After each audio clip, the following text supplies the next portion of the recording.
ఇకపై మీకు ఇష్టమైన ఫేవరెట్ సీరియల్స్ యొక్క ఫుల్ ఎపిసోడ్స్ యూట్యూబ్లో అందుబాటులో ఉండవు. కేవలం సన్నెక్స్లో మాత్రమే ఫ్రీగా చూడొచ్చు. అయ్యా అయ్యా అయ్యా నానా అయ్యా అయ్యా నానా అయ్యా అయ్యా. ఆ తర్వాత వర్మ తన అనుచరులతో వచ్చి టీవీ ఛానల్ని ధ్వంసం చేసేశాడు.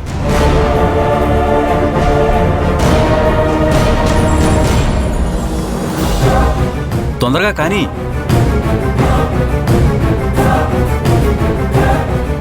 ఇప్పుడేమైందని మీరింత కంగారు పడుతున్నారు?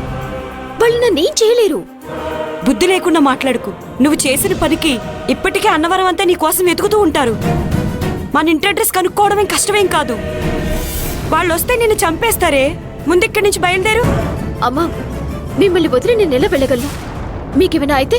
మాకేం కాదమ్మా, ముందు నువ్వు ఇక్కడి నుంచి వెళ్ళు. నువ్వు చాలా డేంజర్లో ఉన్నావు. ఇక్కడ ఉండటం మంచిది కాదు. తొందరగా బ్యాగ్ ఇవ్వు. తొందరగా బయలుదేరే జీనా. ఏంటి గణేష్, నువ్వు కూడా మా పేరెంట్స్ లాగే మాట్లాడుతున్నావు. మా పేరెంట్స్ ని వదిలి ఎలా వెళ్ళగలను? పరిస్థితులు అర్థం చేసుకో రేజీనా. వాళ్ళ నీ మీద చాలా కోపంగా ఉన్నారు. ఆ టీవీ ఛానల్ని ధ్వంసం చేశారు. నిన్ను వెతుకుతున్నారు కూడా. దొరికితే చంపేస్తారు. నువ్వు లేకపోతే మీ అమ్మా నాన్నల్ని భయపెడతారు, వార్నింగ్ ఇస్తారు. అంతే, వాళ్ళకేం కాదు. నువ్వు బయలుదేరి రేజీనా. నా ప్రాణానికి ప్రమాదం వస్తుందేమో అని మా అమ్మ నాన్నలు వెళ్ళిపోమ్మని బతిమలాడారు.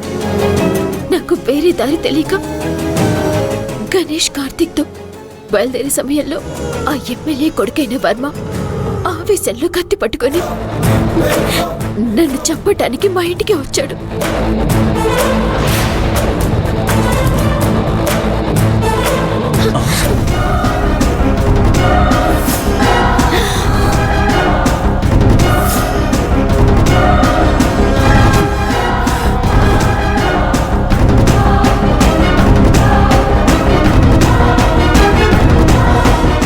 పొరపాటు చేశావు, చాలా పెద్ద పొరపాటు చేశావు.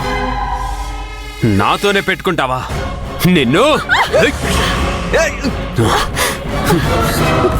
రజన, తొందరగా వెళ్ళు. గణేష్, రజన తీసుకెళ్ళు. బ్యాగ్ తీసుకోమ్మా. వెళ్ళమ్మా వెళ్ళమ్మా. వెళ్ళమ్మా, తీసుకెళ్ళి.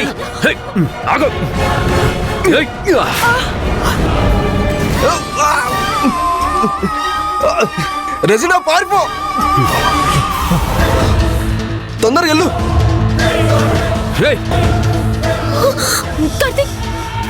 చచ్చిపోరా.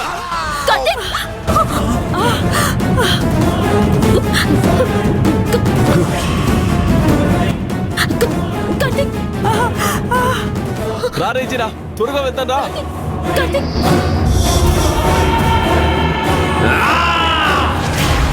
దాని తర్వాత గణేష్ తన బంధువుల ఇంట్లో కొన్ని రోజులు నన్ను సేఫ్గా ఉంచాడు. కానీ ఆ వర్మ నేను అక్కడున్నానని తెలుసుకొని నన్ను చెప్పడానికి అక్కడికి వచ్చాడు. నేను ఆ వర్మ వాడి మనుషుల దగ్గర నుంచి తప్పించుకోవటానికి ప్రయత్నించాను.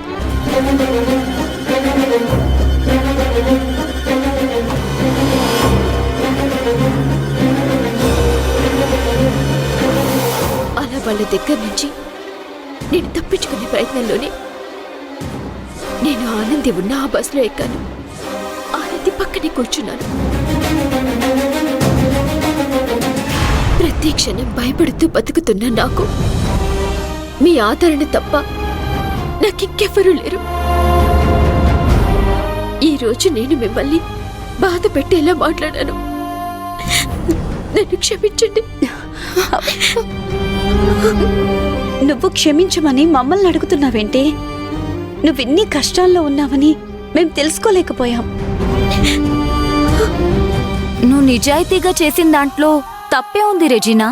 ప్రజల్ని మోసం చేసిన ఒక రాజకీయ నాయకుడి నిజ రూపాన్ని నువ్వు బయట పెట్టావు. ఇంకేం జరిగినా నువ్వేం భయపడకు. నీకు తోడుగా మేమందరము ఉన్నాము. త్వరలోనే అన్నీ సర్దుకుంటాయి. ధైర్యంగా ఉండు. ఏడవకు రెజీనా. కష్టాలు నాకు గాయత్రికి మాత్రమే ఉన్నాయి అనుకున్నాను. కానీ నీకిన్ని కష్టాలున్నాయని నాకు ఇప్పుడే తెలిసింది. నీలో ఇన్ని బాధలు పెట్టుకొని మాకెవరికీ చెప్పలేక నీలో నువ్వు ఎంత గుమ్మలిపోయావో.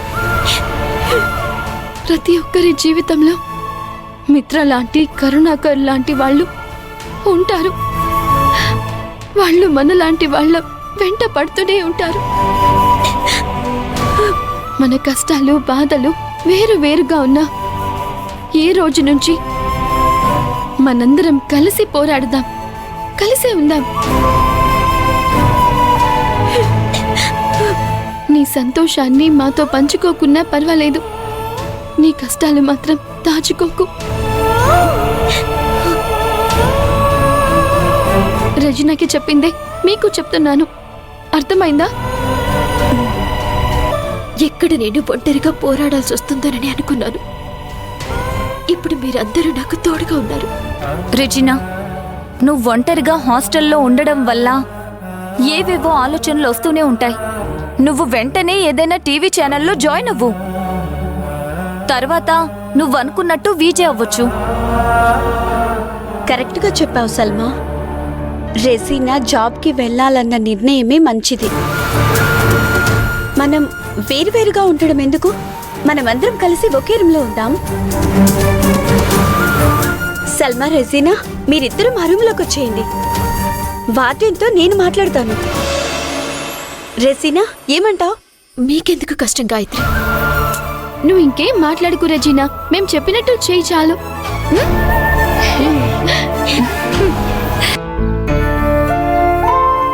సంజయ్ గారు, సంజయ్ గారు, నమస్కారం అండి. ఎవరు? అప్పన్నా, నువ్వా? రా, లోపల కూర్చొని మాట్లాడుకుందాం. పర్లేదండి. సరే, ఏంటో చెప్పు. ఏదైనా పని మీద వచ్చావా? అవునండి, కానీ ఎలా చెప్పాలో తెలియట్లేదు. పర్లేదు, చెప్పు అప్పన్నా. నువ్వేమైనా బయటివాడివా? నేను ఇల్లు తాకట్టు పెట్టి డబ్బులు తీసుకున్నాను కదా. అవును, ఆ ఫైనాన్షియర్ రాజన్నకి అప్పగించావంట కదా. అయినా వాడు మంచివాడు కాదంట కదా. అవును, నిజమే. కానీ ఇప్పుడు మనం ఏం చేయగలం? మన టైం బాగాలేదు. ఇప్పుడు ఉన్నపళంగా ఇల్లు ఖాళీ చేయమంటున్నారు. నేనేం చేయాలో నాకు తోచట్లేదు. ఇల్లు ఖాళీ చేయాల్సిందే. అవసరమని తాకట్టు పెట్టాం కదా. ఇప్పుడు కాదు కూడదంటే ఎట్టా కుదురుతుంది? ఎక్కడైనా ఇల్లు అద్దెకు దొరుకుతుందేమో చూద్దాం అనుకుంటున్నాను. అద్దెకి ఇల్లా? మనూర్లో ఎక్కడున్నాయి? మీరు మీ పెద్దమ్మాయి కోసం ఒక ఇల్లు కట్టించారు కదా. వాళ్ళు కాపురం పెడితే ఇవ్వాలనుకున్నారు. కానీ ఇప్పుడు వాళ్ళు వచ్చే అవకాశం లేదు కదా. అది కొన్నాళ్ళు మాకు అద్దెకివ్వండి, మీకు రుణపడి ఉంటాం. నువ్వు దండం పెట్టడం ఏంటప్పన్నా? నీ గురించి నాకు తెలియదా? ఇల్లే కదా, తీసుకో. నీకు నచ్చినంత కాలం ఉండు. ఈ డబ్బు వచ్చండి. అలాంటివేం పెట్టుకోకప్పన్నా. ముందు నువ్వు నీ భార్య కూతురుతో వచ్చాయి, మిగతా విషయాలు తర్వాత చూసుకుందాం. ముందు ఈ డబ్బు తీసుకోండి. మంచితనాన్ని డబ్బులతో ముడిపెట్టకూడదు. ఒకరికొకరు చేసుకునే సాయం లాంటిదే ఇది. దీనికెందుకు డబ్బు చెప్పు? మీకు ఎలా కృతజ్ఞతలు చెప్పాలో నాకు తెలియట్లేదు. అంత పెద్ద మాటలు ఎందుకులే. నువ్వు వెళ్ళి ఇల్లు మారడానికి కావాల్సిన ఏర్పాట్లు చూడు. అట్టగే. సరే, ఉంటానండి.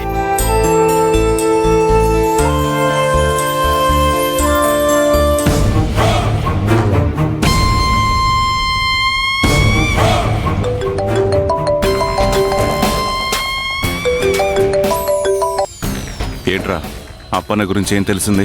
మీరు చెప్పినట్టే అప్పన్న అద్దెంటి కోసం సంజువయ్యను కలిశాడు. ఆ అప్పన్న ఫ్యామిలీ ఎట్టి పరిస్థితుల్లో ఆ ఇంట్లో దిగడానికి వీల్లేదు.